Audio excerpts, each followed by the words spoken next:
कहीं कोई एडजस्टमेंट हो सकती है, तो फिर ये आम आदमी पार्टी वाले तो सारे पढ़े लिखे हैं। अच्छा पाला उधर भी पड़ा है, लेकिन इसका मतलब है कि जो हरियाणा में हुआ वही झारखंड में होगा। हरियाणा में जो बीजेपी की सरकार बनी वही झारखंड में भी बीजेपी की सरकार बनी। अच्छा, आप ये दावे के साथ सब लोगों ने राजकारभार देखा है, उन्होंने क्या किया। कोरोना के टाइम वो घर में बैठे थे, उन्होंने बाहर कुछ भी नहीं किया। जो किया वो एकनाथ शिंदे साहब ने किया, जो किया वो बीजेपी के फडणवीस साहब ने किया, जो किया वो अजीत दादा पवार ने किया। इन लोगों ने जो किया ये अभी तक कहीं नहीं किया। और ये जो कोरोना का काल था, कोरोना के काल में लोग जो मर रहे थे, रास्ते के लोग जो रास्ते पे पड़ रहे थे, उनका किसी ने सहायता नहीं की। उद्धव साहब की सरकार में उनको किसी का फायदा नहीं किया। जो ऐलान किया गया वो भी पूरा नहीं किया गया। जो अभी की सरकार है, जो महाराष्ट्र में विद्यमान सरकार है, वो जो कर रही है वो पूरे महाराष्ट्र में क्या पूरे भारत में कोई सरकार नहीं कर रही है। जो हमारी महायुति में अभी जो दोहराने वाली सरकार है वो सिर्फ एंड सिर्फ ये महायुति की सरकार होगी। पहले उनको ये बतलाना चाहिए ईवीएम में गड़बड़ी हो कैसे सकती है। ईवीएम में गड़बड़ी की बात हो 2014 में तो सब जगह इनकी सरकारें थी, कांग्रेस की, केंद्र में इनकी सरकार थी, तो बीजेपी कैसे गड़बड़ी करवा सकती थी। और रही बात गड़बड़ी करने की, तो एक टेक्निकल पॉइंट मैं आपको बतलाता हूँ। जो किसी भी कॉन्स्टिट्यूंसी में ईवीएम में जो बटन आता है, उसका नंबर आता है, वो कैंडिडेट और पार्टी के नाम के हिसाब से आता है, अल्फ़ाबेटिकली आता है, ना कि सिंबल के हिसाब से।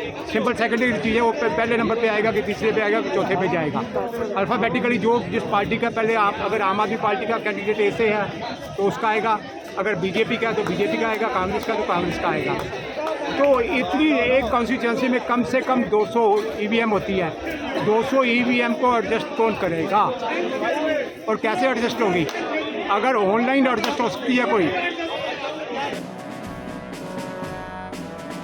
अच्छा सर, अब महाराष्ट्र की तो बात हो गई, अब झारखंड में आपको क्या लगता है कि झारखंड में किसकी सरकार आएगी इस बार?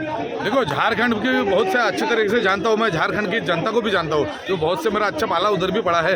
लेकिन इसका मतलब है कि जो हरियाणा में हुआ वही झारखंड में होगा। हरियाणा में जो बीजेपी की सरकार बनी वही झारखंड में भी बीजेपी की सरकार बनी हुई। अच्छा, आप ये दावे के साथ बोल सकते हैं? दावे के साथ बोल सकता हूँ मैं, बीजेपी की ही सरकार बनेगी। और मोदी जी का सहमत हूँ कि इलेक्शन में बीजेपी की सरकार बना के बच पड़ेगा।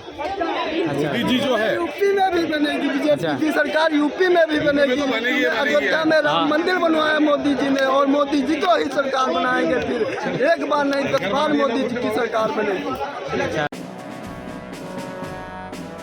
ईवीएम में जो ये सिर्फ हुआ खड़ा किया जाता है, जैसे एक बार कामरेडों ने बोला था पंजाब में जब भाखड़ा डैम बना, और किसानों सरकार ने जो है पानी में से बिजली तो निकाल दी, अब इससे आपकी फसलें कैसे होगी?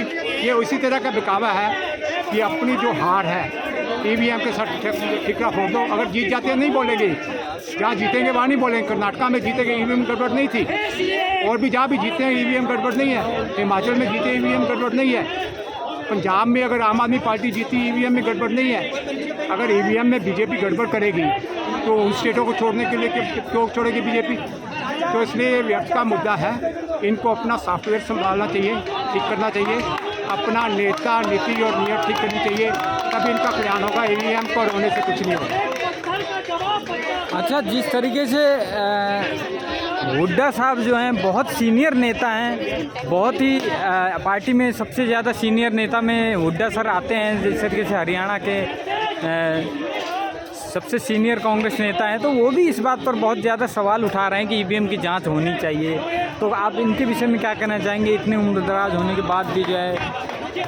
नहीं, ऐसा था, अगर मैं कहता हूँ इस चीज़ की जांच होनी चाहिए, ये गड़बड़ है, तो मेरे को बतलाना चाहिए ना भी यहाँ इस ढंग से गड़बड़ हो सकती है, इस ढंग से गड़बड़ हुई। वो तो कोई है नहीं। आप ये देखिए, जहाँ जहाँ लोकसभा के चुनाव में कांग्रेस जितने वोटों से आगे थी, लगभग वही सीटें जीती हैं उसने, और जहाँ जहाँ बीजेपी आगे थी वो सीटें बीजेपी ने जीती हैं। अगर उस समय जब ये 5 सीटें जीते 10 में से, तो उस समय कोई गड़बड़ नहीं हुई, तो अब गड़बड़ कैसे हो सकती थी? लोकसभा के आंकड़ों के हिसाब से ये रिजल्ट बिल्कुल सही मैच खाता है, इसमें कोई गड़बड़ नहीं है। इन सभी नेताओं को अपने कार्यकर्ताओं का, अपने ज़मीनी स्तर का जो हिसाब देखना चाहिए, ना कि ईवीएम को ढूंढना चाहिए।